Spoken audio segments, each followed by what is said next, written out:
Here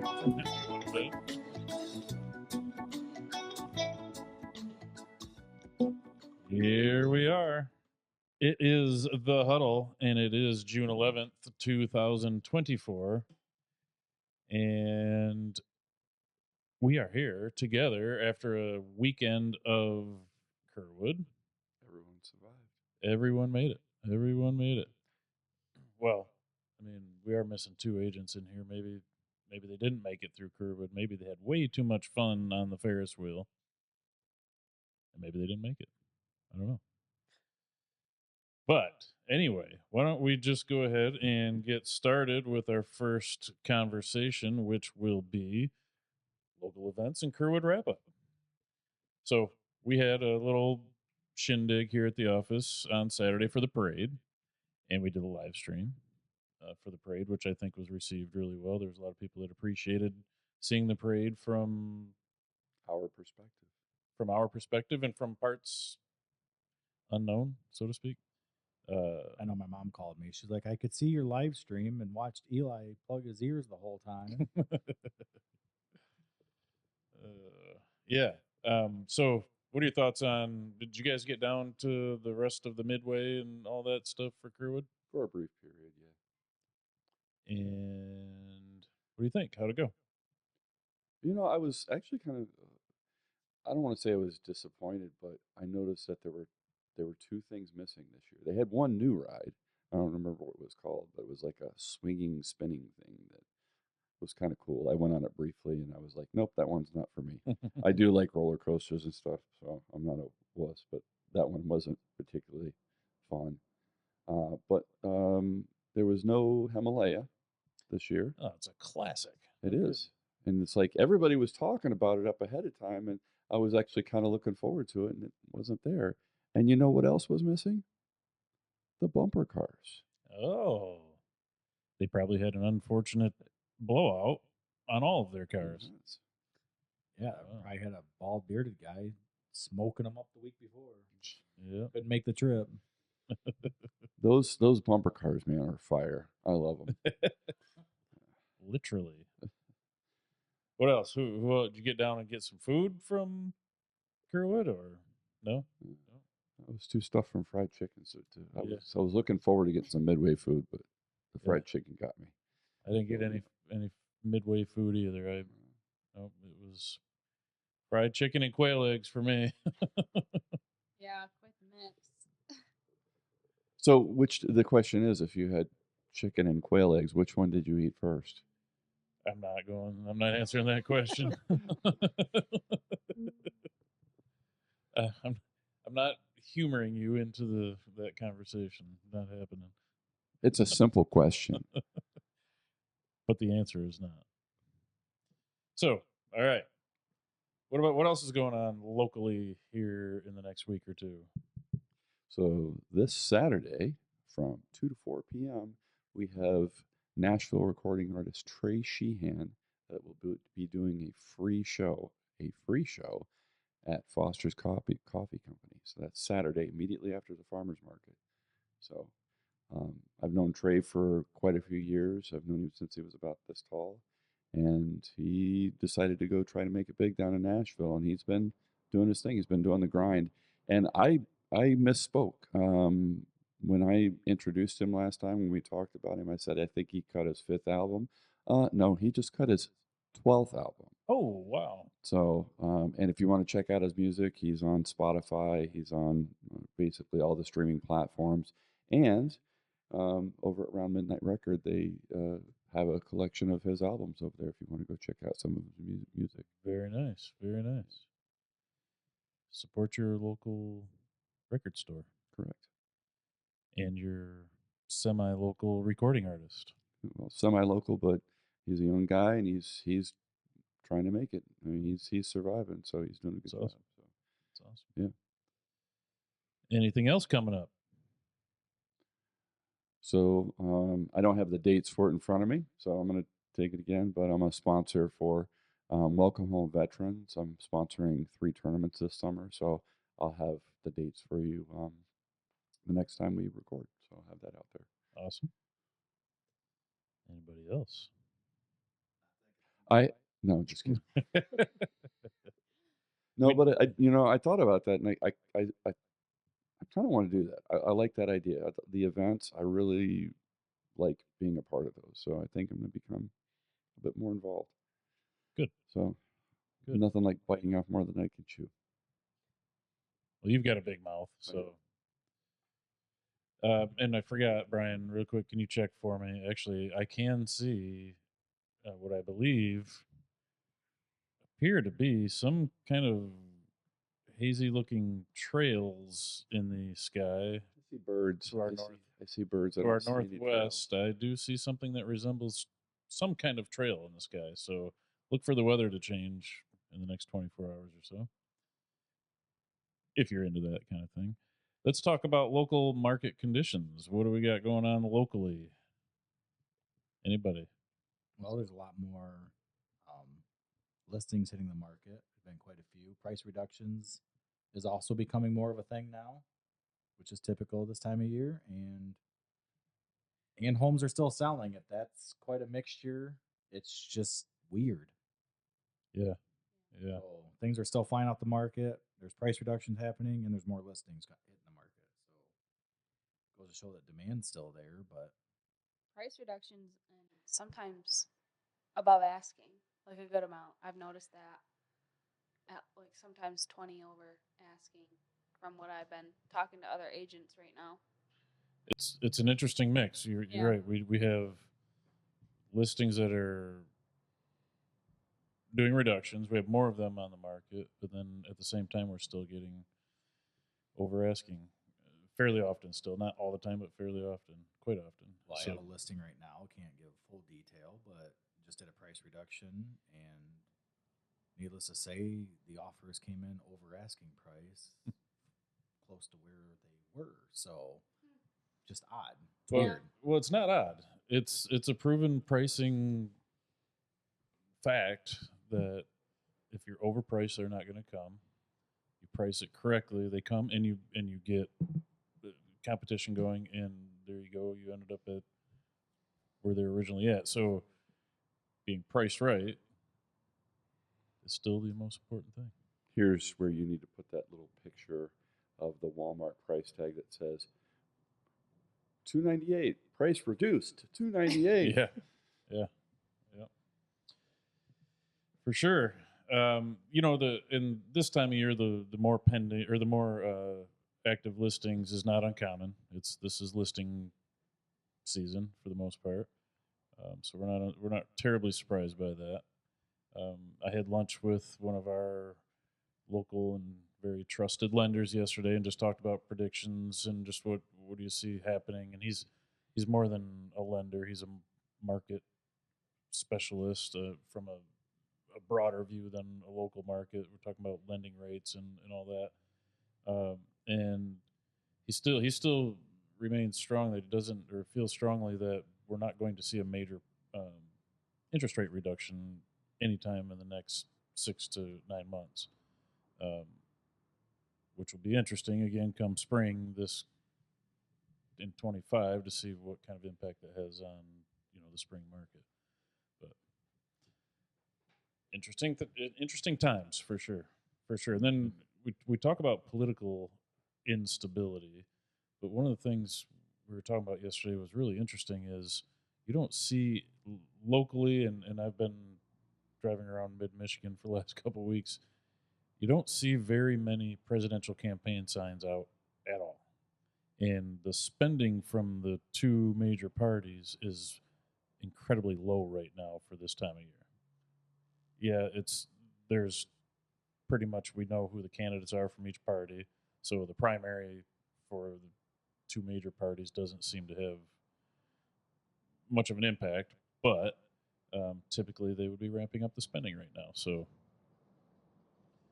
we'll see how that all plays out and why that's happening. I feel like maybe the spending is going into their legal battles against each other.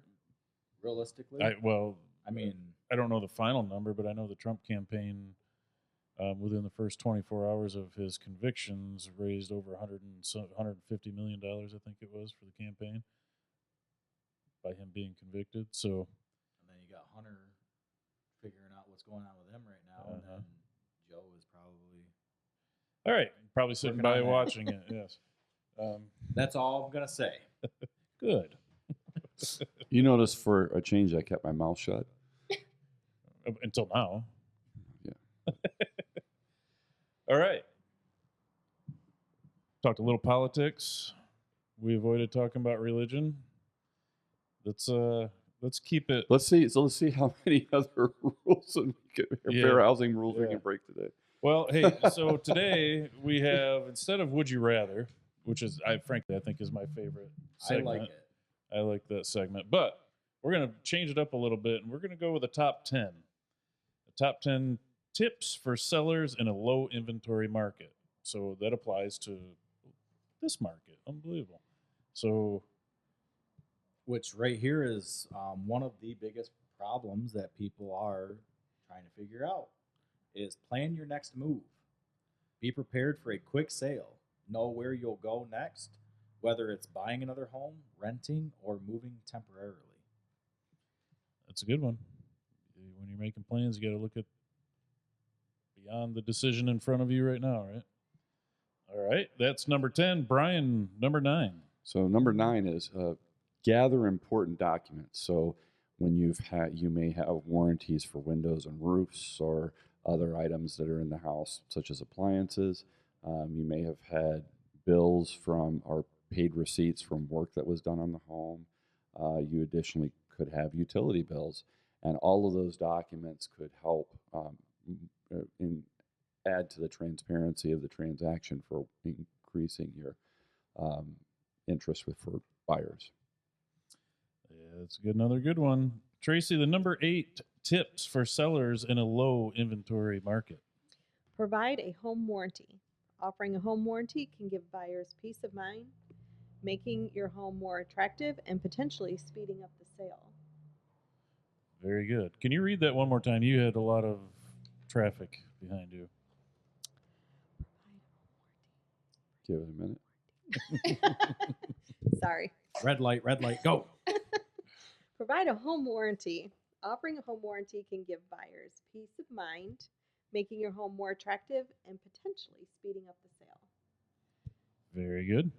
Very good. Bella, number 7. All right. Be flexible with your showings. Accommodate as many showings as possible. More viewings increase your chances of getting multiple offers. We could probably talk about that for a quick second, couldn't we? We could. I mean, I have a thought on it. What's your thought? Well, that's one of the biggest things, and this is why you hire us at Homefield, is we try to eliminate as many random showings by having a open house on steroids, so we can get them people through in a 2-hour block, hour-and-a-half block. Mm-hmm. It really does. It helps sellers not have to worry about accommodating as much. That's right. All the evenings having to leave the house right after dinner, or sometimes right before dinner, or as you're supposed to be coming home from work. Yeah, open houses can help eliminate some of that for sure. But outside of that, we have high buyer demand in this market, but if you're not letting people into your house, and I know it's inconvenient and all that stuff, but if you're not letting people into your house, you're reducing your chances greatly of getting it sold. Not just getting it sold, but getting the highest, the top dollar by not being flexible. So that's a great one, Bella. Great one. Cody, number 6. Highlight key features. Be sure to mention any unique features or recent upgrades when showing the house. Let your agent know what makes your home special, which we have a little questionnaire that asks that. We sure do. That's one of the questions I ask is, what is your favorite thing of your home? Because that also helps in the listing description, and obviously upgrades always helps. And it's sometimes hard for us or a buyer walking through the house to know when we get to spend a half hour, hour and a half, whatever in a house. But when you live in the home, it's finer details in what you like and don't like about the house. Very good. Brian, number 5. Number 5, prior to showings, you need to clean your house. And by doing that, you need to pay attention to the finer details of things you don't normally think about. Like, for instance, those fan blades, that chandelier, the tops of your door frames, things like that, you really need to pay close attention to. Make sure you get in the corners and vacuum and sweep really well. And clean behind your ears. And behind your ears, too. No, details matter. You got something right. Yeah, well, thank you. Details matter, right? All right. Tracy, number 4. Make minor repairs. Fix any small issues like leaky faucets, loose handles, and scuffed paint. These minor repairs can make a big difference on how buyers perceive your home. And I would add to that you can do a pre-homes sale inspection if you want to get a list that you wouldn't know would be a list. Have somebody else in the profession walk through and let you know what those repairs need to be. And they might not be minor. Some might be between minor and major, but you want to know that before rather than after. We love our pre-listing home Mhm. inspections, don't we? Yep. They are incredibly valuable to the process. Very good. Bella, number 3. This is my favorite. Stage your home. Declutter, depersonalize, and arrange furniture to highlight your home's best features. Consider neutral decor to appeal to a broader range of buyers. And always, always, always remember your flow of traffic. Don't clog your house with furniture. Very good advice, Bella. Very good advice. Cody, number 2. Enhance curb appeal. Make sure your lawn is always mowed. Make sure your grass clippings are cleaned up. That's a big one.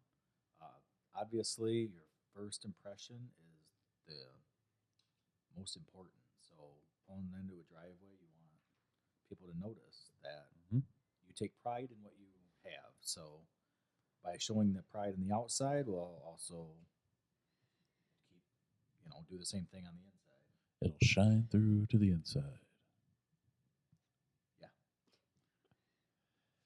Yes, it's a good one. I mean, so photos on the internet are usually the first impression that the buyer gets, but the second one is going to be that drive-by or pulling into the driveway, and yeah, make it look good because your bottom line depends on it. And Brian, with our number 1 top. Go ahead. No, go ahead. I was going to say, is this the David Letterman's top 10 drum roll? Go ahead. Yeah, well, it was. Well, it was until you interrupted. Wah, wah, wah, wah. Wait. I have that. Nope, I don't.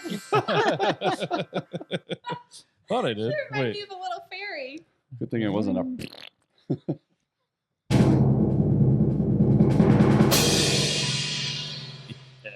Hey. All right. Brian's number 1 top tip for sellers in a low inventory market. You got to price it right. So your agent is a professional. You need to trust them to do the right work. You need to work with them and collaborate with them on reaching the price that is right for the market. The right price is going to attract more buyers and could lead to multiple offers. Very good. Do we have any honorable mention for the top 10 tips for sellers in a low inventory market? See anything that we didn't cover here? I just want to touch base on one.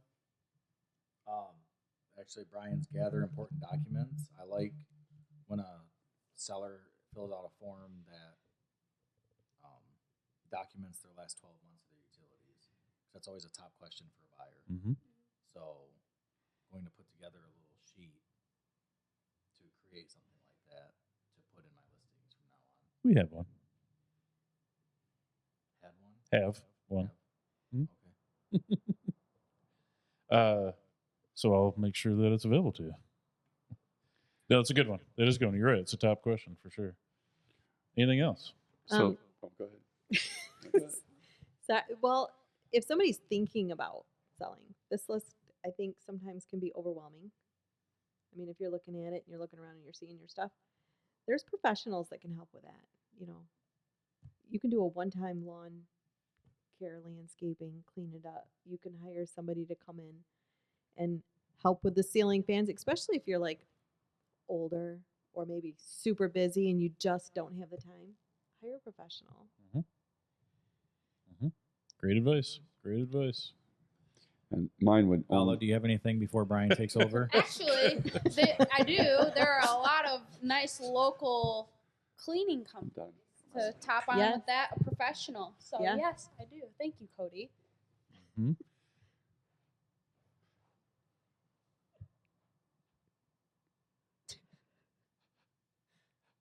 All right. Jeff, do you have I was just anything? gonna ask Cody if you had anything to add on to that.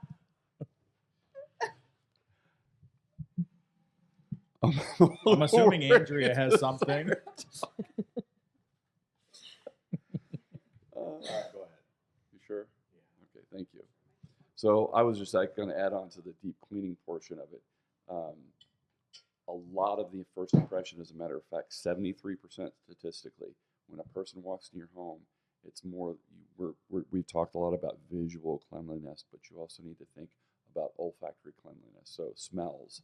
If you have if you're a heavy smoker, if you have a cat, and I'm not trying to be against cats because I have a cat too, but cats have strong odors, and you need to get that stuff out of there. You need to deodorize as much as possible. I'll often bring along Febreze and scented candles sometimes when I do open houses, but that's something that you should do ahead of time to give everybody the proper impression. I agree. I had a massive headache yesterday after showing a house. It smelled like smoke. But oh my gosh, we had to walk out. Yeah, odors are a big deal. And the only other thing I would add to this list is if you're thinking about selling, call your agent who can offer all of these services and advice. Call them sooner rather than later. It's never too early to prepare and to get the right advice, so that when you address these items on the top 10 list, you're not doing things you maybe shouldn't be doing, you don't have to do, things that would be a waste of time and resources. Your agent can help you eliminate some of that waste. In fact, I met with a seller last night that is months away from being on the market, and they felt better. A lot of the thoughts about how to prepare were overwhelming for them, and after we sat down and talked, they felt a lot better. I'm going to go over in a couple of weeks and point out what I mean by declutter and free flow of traffic into rooms like Bella mentioned. And they're going to be a lot less stressed by just having started the whole process a little bit earlier, and having a heads up on the kind of things you should be doing. So call sooner rather than later. Sooner And call rather than us later. because right here is pretty much our presentation, our consultation. We pretty covered much pretty much most of that in the listing consultation. I don't disagree. Yep. Who has anything else to contribute today before we sign off on this wonderful episode? Anyone? Going once. No, I was just repeating what you said. Going, oh, great. Yeah, go ahead. I'll just disconnect my mic now. I just started to shut up because that's what happens.